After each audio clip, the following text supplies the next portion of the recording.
Okay, so I want everybody to be hearing in the back because I know sound's one issue. Thumbs up? Cool. First off, I'd like to thank Ian Clark, who's in the back there, and Ray, who just arrived by Uber, I'm told. For guiding along in this process. He said he made a friend, so that's good. So yeah, thank you for coming. This project is a systems-level approach to powering our futures through biomimetic energy use. It suggests policy that brings both the long view and the short view into focus. In its conclusion, it is a guidebook to policymakers at all levels to react with sustained urgency as required. When we walked out of the Rift Valley in Africa 150,000 years ago, we used foresight. We thought about the future. Since this time, this foresight and creativity has allowed us to live in every biome on Earth, and it is what will allow us to live sustainably into the future. Paul Crutzen has noted that we now live in the Anthropocene epoch. We are a force of nature. In a biological sense, we are a weed. What we need to be is an old-growth forest, something that exists in a relative state of equilibrium and exists in situ. So we need to finally get this right. We need to look to the right. This is where nature comes in. My research question is, how can policy innovation and foresight drive the implementation of a biomimetic energy grid in Canada by 2050? How will we power the future and live sustainably in this new time? I believe what Carl Sagan said. And it's not just foresight, but imagination that will get us there. There's been a growing voice of action in the environmental movement, starting with Rachel Carson in the 60s, through to the limits of growth, and on to an inconvenient truth.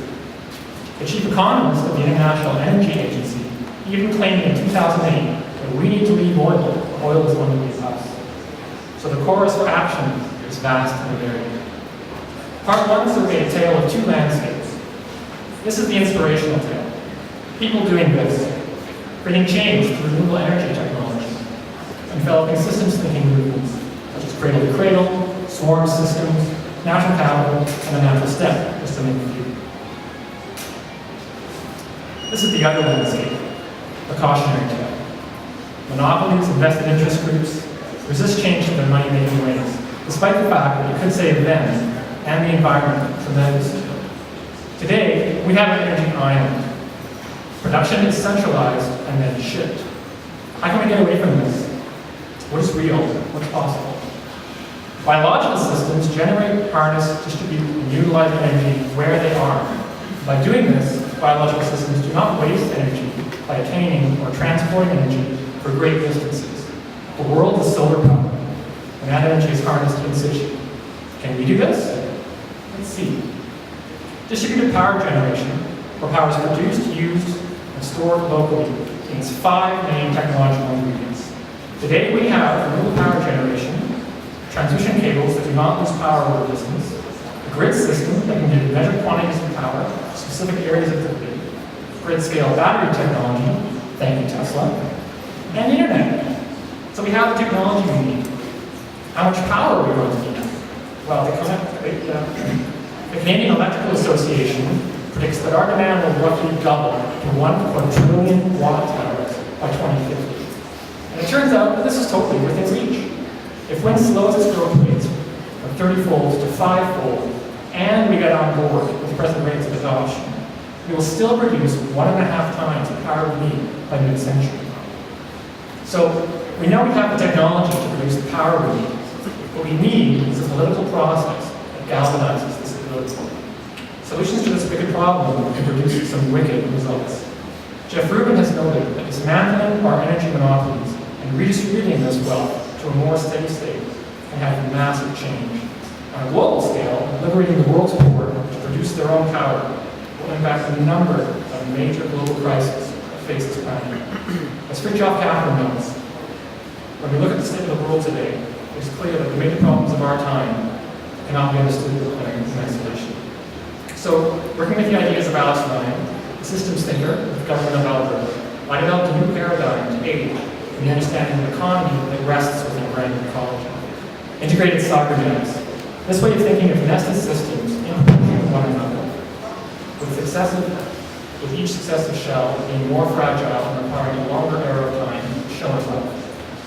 boundaries come in at the level of the organism, the consciousness and metabolism, and rest within the ecosystem, which gave the nutrient cycles in food webs that even allowed our brains to entertain the idea of an economy.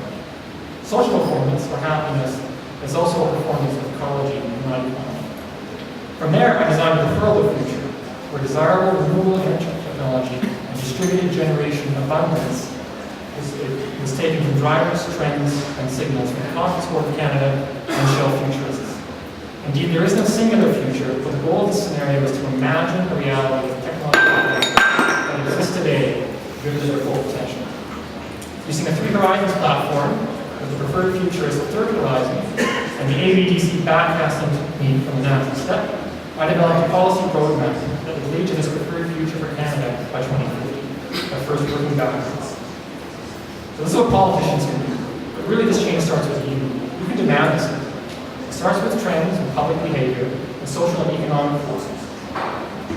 It requires initiative from the citizen at the local level, foresight and innovation to use the available technology for good and drive social change in our community.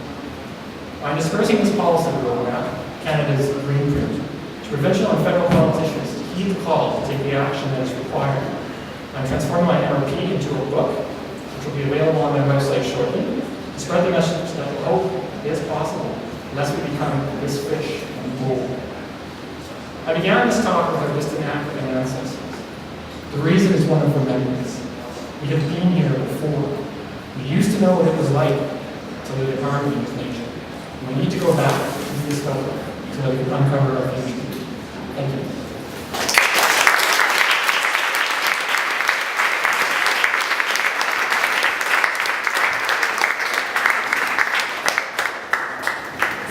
Thank you very much, Brian. Good.